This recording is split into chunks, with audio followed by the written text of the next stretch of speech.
जेव्हा केव्हा आपण घरात मोहनथाळ बनवतो त्यावेळेस ती घट्ट होते किंवा मऊ पडते, हीच आपली समस्या असते। ह्याचं मेन कारण असतं त्याची चाचणी परफेक्ट होणं। यासाठी मी काही टिप्स देणार आहे, जेव्हा केव्हा तुम्ही मोहनथाळ कराल त्यावेळेस लक्षात ठेवाल, म्हणून व्हिडिओ शेवटपर्यंत बघा। लाईक आणि सबस्क्राईब करायला विसरू नका। मी मोक्षदा तुमचं स्वागत करत आहे माझ्या किचनमध्ये। मी बनवणार आहे आज गुजराती ट्रेडिशनल स्वीट मोहनथाळ। यालाच महाराष्ट्रामध्ये बेसन बर्फी सुद्धा म्हणतात। मोहनथाळ इन्स्टंट बनवून तयार होईल, अगदी अर्ध्या तासात ह्याच्या वड्या जमून जातील। तर चला मग बनवूयात मोहनथाळ बेसनाची बर्फी। यासाठी लागणारे साहित्य आहे बेसन 3 कप, 1.5 कप तूप, 1.5 कप साखर, त्याचप्रमाणे पाव कप आपल्याला मिल्क पावडर घ्यायची आहे। मिल्क पावडर तुमच्याकडे नसेल तर तुम्ही इथं खवा वापरू शकता, आणि खवा सुद्धा नसेल तर तुम्ही इथं काही नाही वापरलं तरी चालेल। पाव कप इथं दूध घ्यायचं आहे। त्याचप्रमाणे आपल्याला इथं विलायची पावडर, केशरी कलर आणि केशर हे सर्व साहित्य आपल्याला मोहनथाळ बनवण्यासाठी लागणार आहे। बेसनाच्या पिठात 2 चमचे दूध, 2 चमचे तुपाचं मोहन घालून मिक्स करून घ्यायचं आहे। इथं मी थंडच तूप वापरलेलं आहे। पिठाला छान दोन्ही हाताने मिक्स करून घ्या। मिक्स केल्यानंतर पीठ असं हाताने दाबलं की गोळा व्हायला हवं। आता हे पीठ आपण चाळणीने गाळून घेऊयात।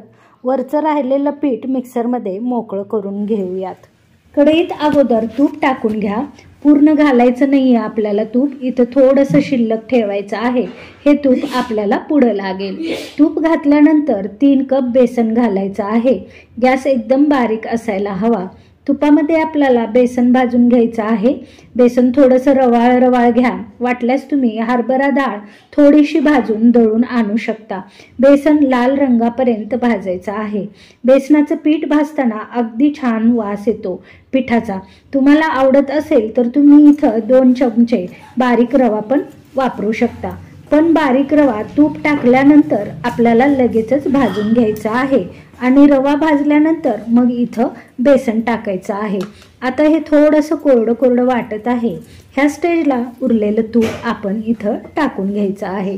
पीठ आपल्याला मंद गॅसवरच तुपात भाजून घ्यायचं आहे, तरच बर्फीला मस्त असा गोल्डन कलर येईल आणि बाकी दाणेदार होईल। तोंडात आपल्याला बर्फी चिकटणार नाही। तुम्ही बनवत असाल तरच तुम्हाला कळेल। आणि ह्याची खास गोष्ट अशी आहे की ही बर्फी लगेचच जमून जाईल। याला 2 किंवा 4 तास घट्ट होण्यासाठी लागणार नाही। पीठ भाजलं की छान सुगंध सुटतो आणि शेजाऱ्यांना कळतं की मोक्षदाच्या घरी बेसन भाजायला घेतलेलं आहे आणि काहीतरी स्वीट ती आज बनवत आहे। पीठ भाजत आल्यानंतर आता ह्याच्यामध्ये थोडं थोडं आपल्याला दूध टाकून घ्यायचं आहे। दूध टाकताना थोडीशी काळजी घ्या, कारण ते वर येणार नाही, आणि गॅस मंदच ठेवा, आणि चमच्याने अगदी तळाला चिटकू न देता एकसारखं हलवत राहायचं आहे। बेसनामध्ये दूध टाकल्यानंतर खाली तळाला चिकटण्याची शक्यता जास्त असते। पीठ भाजलेलं आहे। गॅस बंद करून कढई बाजूला ठेवून देऊयात। त्याच गॅसवर कढई ठेवून आपल्याला इथं 1.5 कप चाचणीसाठी साखर घालून घ्यायची आहे। 1.5 कप साखरेला आपल्याला इथं पाव कप पाणी घ्यायचं आहे। तुम्ही इथं वाटीनं मोजून घेऊ शकता। जर साखर जाड असेल तर इथं पाणी थोडंसं जास्त लागू शकतं। साखर बारीक असेल तर आपल्याला इथं पाव कप पाणी पुरेल। कुठल्याही पदार्थासाठी पाक करताना तुम्ही जेवढी साखर घ्याल त्याच्या अर्ध पाणी जास्त टाकायला पाहिजे। जास्त झालं तर पाक होण्यासाठी वेळ लागतो। पाण्याचं प्रमाण व्यवस्थित असेल तर पाक पटकन बनतो। पदार्थ तयार होण्यासाठी आपल्याला इथं वेळ लागणार नाही। थोडंसं दूध घालूयात म्हणजे साखरेतील घाण पाकावर येईल। हे पहा, आता आपण ही घाण काढून घेऊयात।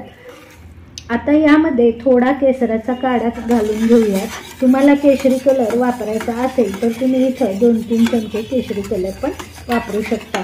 मी इथं केशरी कलर आणि केशराच्या काड्या ह्या दोन्हीही वापरलेल्या आहेत। त्याचप्रमाणे 2 चमचे विलायची पावडर टाकून पाकात मिक्स करून घेऊयात। केशरी, पिवळा कोणताही कलर तुम्ही इथं वापरू शकता आपल्या मोहनथाळ कलरफुल बनवण्यासाठी। पाक करताना सारखं ढवळत राहायचं आहे। सुरुवातीला चमच्यातून पाक पटकन पाण्यासारखा धारेने पडतो, पण जेव्हा पाक तयार होतो तेव्हा तो थेंबासारखा चमच्यातून खाली पडतो. पाक चमच्यातून खाली पडताना जर तार येत असेल तर समजून जा एकतारी पाक परफेक्ट झालेला आहे. ह्या स्टेजला दूध पावडर घालूयात. इथं खवा पण आपण वापरू शकता. मिक्स करा. 2 मिनिट ठेवून गॅस बंद करून घ्या. ही चाचणी बेसनाच्या मिश्रणात पटकन घालून घ्यायची आहे, नाहीतर बर्फी कढईतच तयार होईल. छान मिक्स करून घ्या. थोडंसं घट्ट होईपर्यंत आणि बाजूला तूप सुटेपर्यंत आपल्याला हे छानपैकी मिक्स करून घ्यायचं आहे आणि लगेचच तूप लावलेल्या ताटामध्ये एकसारखं पसरून घ्यायचं आहे.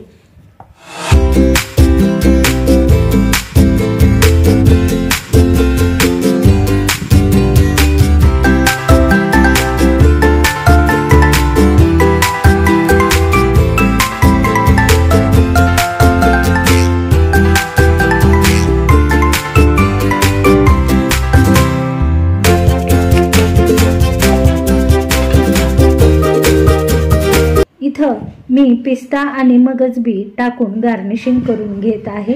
तुम्ही चांदीचा वर्क, काजू बदामचे काप सजावटीसाठी वापरू शकतात. बर्फी थंड करायला ठेवायची आहे. थंड झाल्यानंतर ह्या आपल्याला कोणत्याही आकारात कापून घ्यायच्या आहेत. ही बर्फी एकदम मस्त स्वादिष्ट बनते. तुम्ही बनवाल तरच तुम्हाला कळेल. लाडू तर नेहमीच बनवतो, एक वेळेस बेसन भरून बर्फी आपण नक्कीच बनवून पाहू. एकतारी पाक जमत नसेल तर माझी पद्धत वापरा. तुमची बेसन बर्फी अजिबात बिघडणार नाही, ही माझी गॅरंटी आहे. लाईक आणि सबस्क्राईब करायला विसरू नका. बेल आयकॉनचं बटन दाबा. तुम्हाला माझी रेसिपी कशी वाटली हे नेहमी कळवत राहा. Thank you for watching my channel.